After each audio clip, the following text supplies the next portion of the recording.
What's the best way to learn Japanese from scratch? How would you answer? Do you tell your student to learn kanji a lot, or you don't really recommend? When you watch anime, does it help to learn Japanese? 一つだけなんかちょっとこう言いたいことは、Hey guys, how you doing? I'm Takashi from Japan. So today I'm going to interview Japanese tutors. What's the best way to learn Japanese? And I also interview my foreign friend who speaks really good Japanese. So I ask her how she learned Japanese as well. Okay, let's get started. Okay, thank you for your time. Could you introduce your background? Hi, my name is Kozy Sensei. I am from Tokyo, Japan, and right now I am an online Japanese tutor. I'm Risako Onishi from Osaka, Japan. I'm currently living in Mexico City as a Japanese tutor and content creator. Hi, I'm Sayaka and I teach Japanese online. I've been teaching Japanese for like 5-6 years now. I live in Nagoya. Lived in United States for 2 years in total. In Japanese. In Japanese? Okay. 皆さんこんにちは、アナンヤです。日本語を7年間以上独学で勉強しているインド出身のアメリカ人です。日本語で動画も作ったりしてるっていう。やってて、まあ日本のメディアとかにも出たりとか。As a Japanese tutor, I'm gonna ask you some questions. So first of all, what's the best way to learn Japanese from scratch? How would you answer? In the beginning or the earlier stages, I would say to focus on pronunciations because over time, if you start building up the habits of saying words in Japanese, it will be difficult to fix it. So I would focus on like pronunciations by working on the shadowing and then listening. So No, writing, reading. Of course, hiragana and katakana are pretty important as well because hiragana and katakana are the reading syllables for us. To read a kanji, we need a hiragana and katakana. So I would say these two. I would start from learning the characters, but not just the characters, but also some basic phrases and stuff. I think it's important to learn all of it all together at the same time. I wouldn't just focus on hiragana, katakana, but I would try to learn phrases and try to write those phrases in hiragana and katakana. I think it'll be a kind of approach for them to start from letters, from hiragana, katakana. Start to associate each letter with each sound. You develop like to absorb vocabularies. With that vocabularies, you can learn to express. So small units like letters, like for many people, first step in learning Japanese. How I learned Japanese. I started off back in 2013 and I started just like looking up how do you learn Japanese. So right now, you can learn Japanese fairly a lot easier than maybe like 20 years ago because there's so many resources. And so then I looked up how I learned Japanese and I found some blogs on the exact process to do it. And I was like, well, let me just try this out. And I downloaded a bunch of apps on the App Store and I just tried all of them. And I was like, okay, there's a couple I like. I started learning hiragana, katakana, and then kanji. And then I started to understand a little bit of the grammar. And then I was just watching a lot of anime, dramas, and stuff, listening to Japanese music already. And so then after a while, it was like really exciting to hear words that I learned. It's better almost to watch like TV dramas and stuff because when you have example sentences, you're attached to the context of that show and you know what they're saying. And so it's easier to remember words and how to say it. So you speak Japanese, English, Spanish, right? So what are the differences? English, Spanish, and Japanese? Pronunciation, the letters, structure and everything. Can you explain? The similarity I see between Spanish and Japanese is how close they are in pronunciation. Each letter tends to be constituted of two elements, which is consonant and vowel. That makes two languages sound similar in pronunciation. So would you say that it's easier for Spanish speakers to pronounce Japanese language? I think so. I personally think, so they have great advantage. Difference is Japanese writing is a bit more complicated. 3 patterns, right, of writing. And I think it's a huge obstacle for beginners. I think English and Japanese are completely different.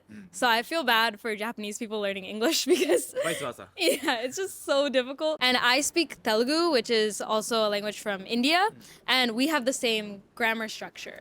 So it's a lot easier for me to pick up Japanese because I understood the verb noun structure. Yeah. What about pronunciation?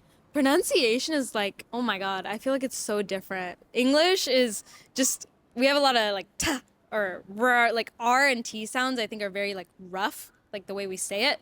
But then Japanese, where you say the T sound and then the R sound, it changes where you're putting your tongue, like at the roof of your mouth. And so I had to kind of study where to place it each time. The way you approach the language, it's different, depends on your native language.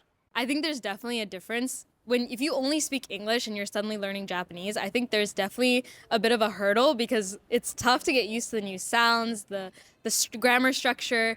And so for me, I do feel like it was a little bit easier because the Telugu pronunciation and the grammar structure is slightly similar. And in general, if you speak at least two languages, I think you have that flexibility and you're able to pick up languages a lot easier. And especially if you're Chinese, you don't need to learn kanji. You know, right? Yeah, There exactly. you go. Particle is probably the biggest thing. Joshi, wa or ga or o, and those are kind of similar to prepositions in English, but not necessarily the same. And that is a framework of a sentence. So connecting words together and then make sentences in Japanese. And I think that's one of the hardest part of learning Japanese as well. When you watch anime, does it help to learn Japanese? It definitely helps because the more you hear, the more you get used to hearing Japanese and get used to the intonation of Japanese. The students I've met who have the best pronunciation or intonation, they all have been binge watching anime. So I think it totally helps. And also to develop vocabulary. Any negative aspect of learning Japanese by watching anime? You learn some bad words and some words are not really used in real life. So maybe that's the disadvantage. To study Japanese or to learn something just in general, you have to have a passion, right? I always tell my students to have passion in Japan, like learning Japanese. And if it's just understanding anime, I think that's amazing. And also anime is a great way to build up your vocabulary or phrases that we use in daily lives. You know, action animes, they use the phrases that we don't really use in the daily conversations, like maybe omae or like yatte yaruze or something like that. So that's something that you should be careful with, but it's nothing wrong with like being familiar with those, I believe. Interesting, because I get so many DMs on Instagram, and then some people call me like kisama, which is very, very, very rude. I never heard of it in real life, but very rude. But you know, they use it a lot in anime, so I think they assume that it's okay to use it, but like it's not okay. So don't call me kisama. But anyway, I think it's difficult to learn everyday Japanese words from anime. I think it makes it difficult because you don't know which is which. But what I think it does help is with listening practice because you will hear words that you've studied before and you'll get used to hearing Japanese. So I was watching a lot of anime the first 3-4 years that I started Japanese learning, and there are animes that have very natural speaking Japanese as well. So I think you can totally use it, but I think if you aid it with something like TV dramas, you'll get an idea of what normal Japanese speaking is. The first 5-6 years that I started learning Japanese, my entire world that I lived in was in Japanese. Like I would make notes in Japanese, I would watch TV in Japanese, and I would just try and make my entire environment that language. And that included music. I listened to Japanese music, TV shows, like variety TV shows as well, like comedy, anime, and I would call my friends in Japanese, or I would write blog posts in Japanese.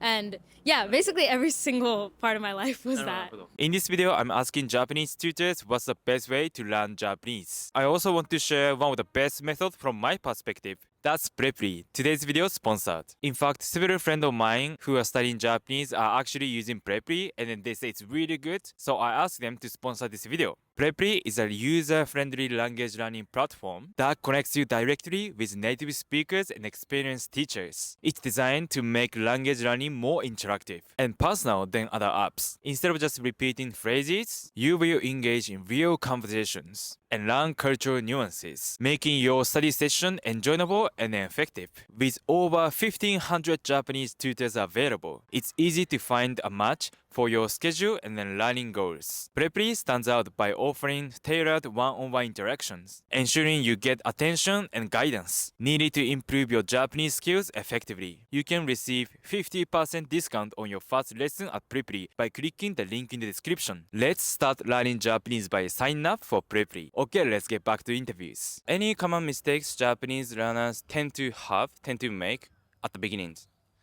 In the beginning, I would say the biggest one is the pronunciations. We have like certain like or specific pronunciations that only exist. Well, probably only exists in Japanese. Like long vowels, for example, is if we say movie in Japanese is e ga in the written, but when a sound and an e sound together, you would say e ga. So hold it like a long sound. And which can be difficult in the earlier stages, and I always focus on teaching long vowels and also double consonant, which is smotsu, the pause in between. And like I mentioned, each character represents one sound, so we have to say them properly. Otherwise, it will sound and be like an accent in Japanese. Anything you did, but you didn't need to.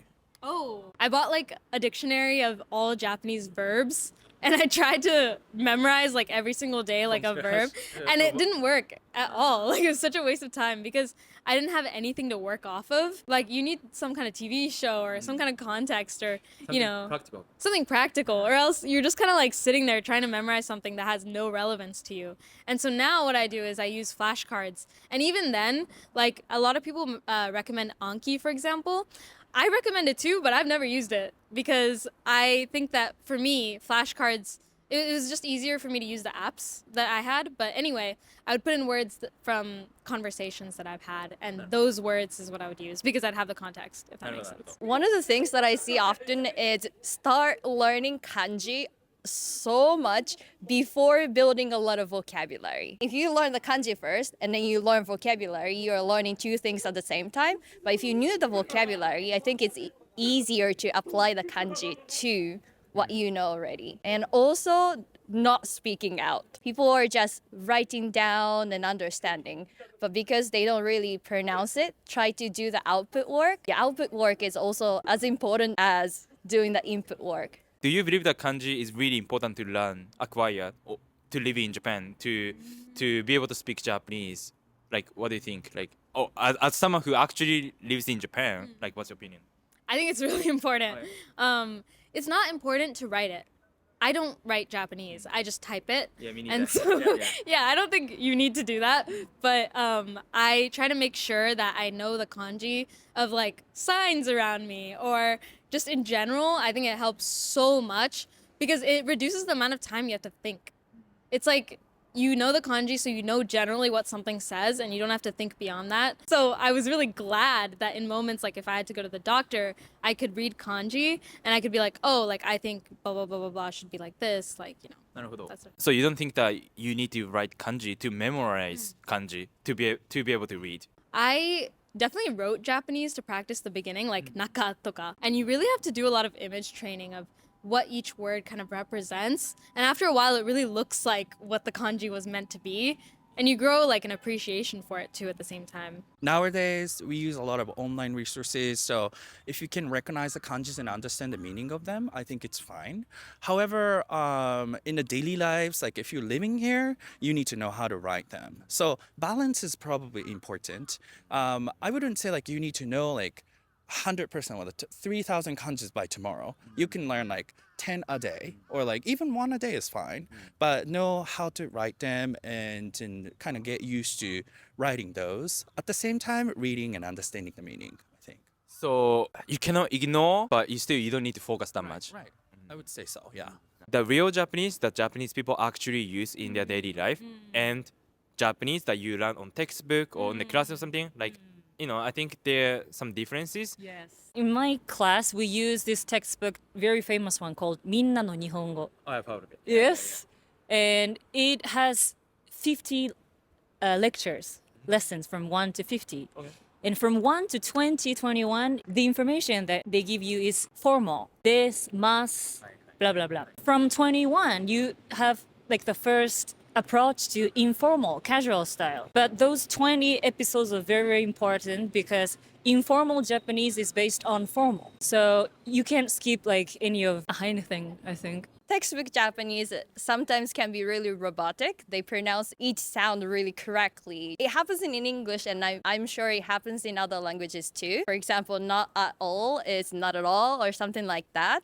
And we omit a lot of words from our sentences when we speak in real life. So those are the things that are not really mentioned because I think it's important to learn the textbook Japanese first so that you can understand everything. It's easier to omit something than adding something more to what you've learned, I think. I know that many foreigners living in Japan for 10 years, 20 years still don't really speak Japanese.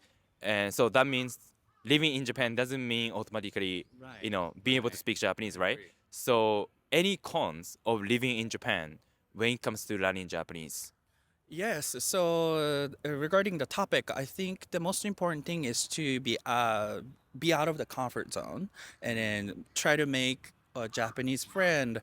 One Japanese friend is fine, but it is sometimes it's difficult too because Japanese people here want to learn English as well.